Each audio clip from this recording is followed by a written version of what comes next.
Hello friends, स्वागत करता हूँ आप सबका मेरे इस YouTube channel Hindi English translation पर।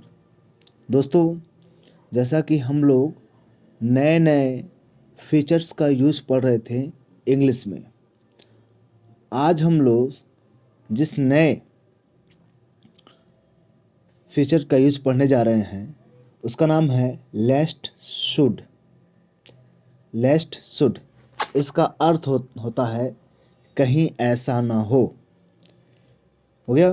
आप लोग ऐसा बोलते हैं, ठीक से चलो कहीं ऐसा ना हो गिर जाओ, बोलते ना। आप लोग ऐसे बार बार बोलते हो घर में, ठीक से बात करो कहीं ऐसा ना हो कि तुम्हें मारने लगें। तो ऐसे सेंटेंसों को हम लेस्ट शुड का प्रयोग करके बनाते हैं। इसको बनाने का क्या तरीका है? पहले हम इम्परेटिव सेंटेंस को बनाते हैं। इम्परेटिव सेंटेंस मतलब होता है जो हम आदेश देते हैं। हो गया, जैसे ठीक से चलो, ढंग से बात करो, अपने काम से मतलब रखो, मेरे लिए एक चाय लाओ, हो गया, मेरे लिए एक गिलास पानी लाओ। हम जो भी कुछ कहते हैं, सुझाव देते हैं, आदेश देते हैं, जो क्रिया से स्टार्ट होता है उससे इम्परेटिव सेंटेंस कहते हैं। और इम्परेटिव सेंटेंस को बनाने का नियम क्या होता है? पहले हम सब्जेक्ट लिखते हैं, वर्ब लिखते हैं, ऑब्जेक्ट लिख देते हैं। ओके, तो पहले हम इम्परेटिव सेंटेंस को लिखेंगे, उसके बाद हम लेस्ट का प्रयोग करेंगे, उसका सब्जेक्ट लिखेंगे, शुड लिखेंगे, वर्ब का first form object plus other word लिख देंगे। ओके, तो दोस्तों आपको बता दें, यदि आप इंग्लिश स्पीकिंग सीखना चाहते हैं और आप इंग्लिश ग्रामर सीखना चाहते हैं, इंग्लिश को हिंदी में मतलब ट्रांसलेशन पैसेज को, हिंदी पैसेज को इंग्लिश में कैसे ट्रांसलेट करें, अंग्रेजी पैसेज को हिंदी में कैसे ट्रांसलेट करें, और इस साथ साथ आप न्यूज़पेपर कैसे पढ़ें, ये सारे तरीके आपको मेरे इस YouTube channel English Hindi translation पर मिल जाएगा। तो हम लोग बहुत बेसिक से स्टार्ट किए हैं जिससे कोई बच्चा आराम से सीख जाए। ओके, तो आप लोग यदि ये सब सीखना चाहते हैं, और हाँ, यदि आपके घर में कोई लड़का क्लास 9th में हो, 10th में हो, 11th हो, 12th है, तो हम लोग NCERT की बुक को भी कवर कर रहे हैं। ओके, तो आप लोग को अगर लगता है कि आपके लिए, आपके लोगों के लिए अगर हित में है, तो आप बिल्कुल चैनल से जुड़िए। आइए दोस्तों, हम लोग स्टार्ट करते हैं अब इसको ट्रांसलेट करना। तो पहले हम इम्परेटिव सेंटेंस को लिखेंगे। क्या क्या होते हैं इम्परेटिव सेंटेंस? जिसमें हम किसी को आदेश देते हैं, सलाह देते हैं, हो गया, उसे हम इम्परेटिव सेंटेंस कहते हैं। जैसे मेहनत करो कहीं ऐसा ना हो कि तुम फेल हो जाओ। मेहनत करो कहीं तुम ऐसा ना हो कि फेल हो जाओ। अब इसमें क्या है इम्परेटिव सेंटेंस? इसमें मेहनत करो, क्या है? मेहनत करो। तो मेहनत करने को क्या बोलते हैं? वर्क से, वर्ब से स्टार्ट होता है, वर्क हार्ड। Work hard. मेहनत करो क्या बोलते हैं? Work hard. अब कहीं ऐसा ना हो, कहीं ऐसा ना हो कि हम लोग क्या लिखें? कहीं ऐसा ना हो के लिए लेस्ट क्या हो? कहीं ऐसा ना हो कि तुम फेल हो जाओ, कि तुम क्या हो जाओ? फेल हो जाओ। तो यू लिख दिया, मैंने सब्जेक्ट लिखा ना यू, लेस्ट के बाद हमने शुड लिखा, सब्जेक्ट लिखा यू, यू बाद शुड, यू शुड, हो गया। वो अब क्या है? फेल हो जाना, यू शुड फेल, हो गया। ये अगर परीक्षा लिखा होता है इन एग्जामिनेशन यानी एग्ज़ाम, हो गया, लिख देते, ऑब्जेक्ट हो जाता हमारा, हो गया। तो हमने क्या देखा कि मेहनत करो कहीं ऐसा ना हो कि तुम फेल हो जाओ। मेहनत करो तो क्या बोला हमने? इम्परेटिव है, वर्क हार्ड, कहीं ऐसा ना हो कि, तो लेस्ट लिखेंगे, तुम फेल हो जाओ, you should fail. Okay, you should fail. आगे बढ़ते हम लोग। उस लड़की से बात न करो कहीं उसका भाई तुम्हें पीट न दे। उस लड़की से बात मत करो कहीं उसका भाई तुम्हें पीट न दे। तो क्या कहते हैं? Don't talk. देखिए डोंट रहेगा ऐसे आराम से, यहाँ डैश लगना चाहिए। ये don't, don't talk that girl. That girl मतलब उस लड़की से। तो डोंट टॉक मतलब मत बात करो। डोंट टॉक मतलब मत बात करो किससे? टू दैट गर्ल, उस लड़की से। Don't talk to that girl. Don't talk मत बात करो, टू दैट गर्ल उस लड़की से, लेस्ट। लेस्ट मतलब होता है कहीं ऐसा ना हो। लेस्ट मतलब होता है कहीं ऐसा ना हो गया। अब क्या कहीं ऐसा ना, क्या कि उसका भाई तुम्हें पीट दे? हर ब्रदर, उसका भाई एक ही है, हर ब्रदर। उसको हमने कहा था सब्जेक्ट लिख दिया ना, सब्जेक्ट ले शुड लेगा शुड। बीट, बीट मतलब पीटना, you. Her brother should beat you.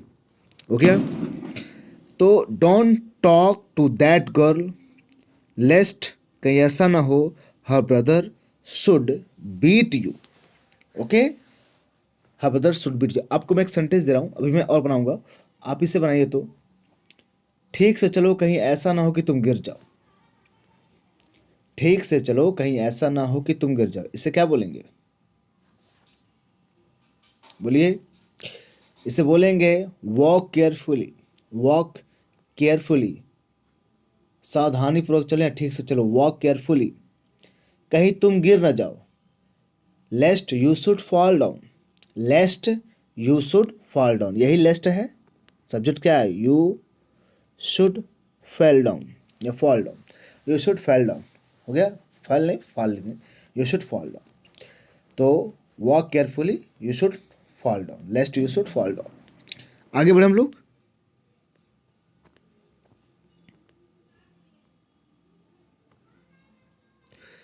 आप लोग इसे नोट करिएगा और इसे खुद से ही बनाने की कोशिश करिएगा, ठीक है? आगे देखिए क्या कहा जा रहा है। धीरे बोलो कहीं ऐसा ना हो कि वह सुन ले। धीरे बोलो कहीं ऐसा ना हो कि वह सुन ले। तो ये धीरे बोलो कैसा सेंटेंस? इंपरेटिव है ना। धीरे बोलो, स्पीक स्लोली, क्या बोलेंगे? Speak slowly, slowly, speak slowly, कहीं ऐसा ना हो कि लिखा हो लेस्ट, कहीं ऐसा ना कि लिखा लेस्ट हो। He should hear, he should hear, वह सुन न ले। Speak slowly lest he should hear. Speak slowly lest he should hear. मेरे बारे मत सोचो कहीं तुम्हें प्यार ना हो जाए। क्यों? मेरे बारे मत सोचो कहीं तुम्हें मुझसे प्यार ना हो जाए। तो क्या कहेंगे? Don't think about me. हो गया, डोंट थिंक अबाउट मी, ऐसे डैश होना चाहिए। हो गया, डोंट थिंक अबाउट मी, मेरे बारे में मत सोचो। Don't think about me. उसको लेस्ट, कहीं ऐसा ना हो। यू शुड लव मी, कहीं तुम्हें मुझसे प्यार हो जाए। You should love me. Okay, next देखिए, जल्दी करो कहीं ऐसा ना हो कि वह हमें, कहीं ऐसा ना हो कि हम लेट हो जाएं। जल्दी करो कहीं ऐसा ना हो कि हम लेट हो जाएं। क्या बोलेंगे? Hurry up. हरी अप मतलब जल्दी करो। क्या बोलेंगे? हरी अप, जल्दी करो, लेस्ट, कहीं ऐसा ना हो we should get late. We should get late. Hurry up मतलब जल्दी करो, लेस्ट मतलब कहीं ऐसा ना हो जाए, वी शुड गेट लेट, हो गया कि हमें लेट हो जाए, कि ऐसा ना हो कि हमें लेट हो जाए। आ रही बात समझ में? हाँ, तो दोस्तों हमने देखा लेस्ट का यूज कहाँ करना है। हाँ, लेस्ट का यूज, लेस्ट, लेस्ट के साथ शुड आता है। हो गया। अब ये ग्रामर में भी मैंने पेपर दिए हैं, एसएससी के, अब सीडीएस के पेपर दिए हैं, वहाँ मैंने देखा है कि जहाँ पे इंग्लिश का पेपर आता है वहाँ लेस्ट यूज करने के बाद यहाँ बाद वाला जो वर्ब है, ये जो शुड है, उसको गायब कर दो, शुड की जगह विल लगा देता है, ये डू या डज कोई भी अलग वर्ब लगा देता है। तो वहाँ पूछा जाता है इस सेंटेंस में क्या एरर है। याद रखिएगा हमेशा लेस्ट के बाद क्या आता है? शुड आता है। क्या आता है? लेस्ट के बाद हमेशा क्या आता है? शुड आता है। ये तो आप सीख रहे हैं ना ग्रामर, तो ठीक है, आप सीख रहे हैं, लेकिन ग्रामर आप सही सीखना जरूरी है ना। इंग्लिश दो तरह का होता है, जो एक फॉर्मल इंग्लिश होती है और एक होता है ग्रामेटिकल, मतलब जो ग्रामर पे होती है एकदम टोटली। तो आपको जो इंग्लिश सीखना है टोटली ग्रामर पे सीखना है। तो यहाँ पर लेस्ट के बाद शुड आएगा, ये बात कन्फर्म है। ओके, हाँ, तो इस ग्रामर वाले रूल को जरूर याद रखिएगा और इसे सेंटेंस बोल दूँ आपको। जल्दी जल्दी काम करो कहीं ऐसा ना हो कि बॉस तुम्हें डांटने लगे। हो गया, इसको बनाइएगा।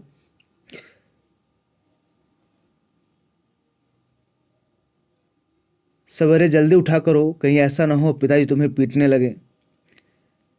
ठीक है, अपने काम को समय पर पूरा करो, कहीं ऐसा ना हो कि तुम्हें डांटा जाए।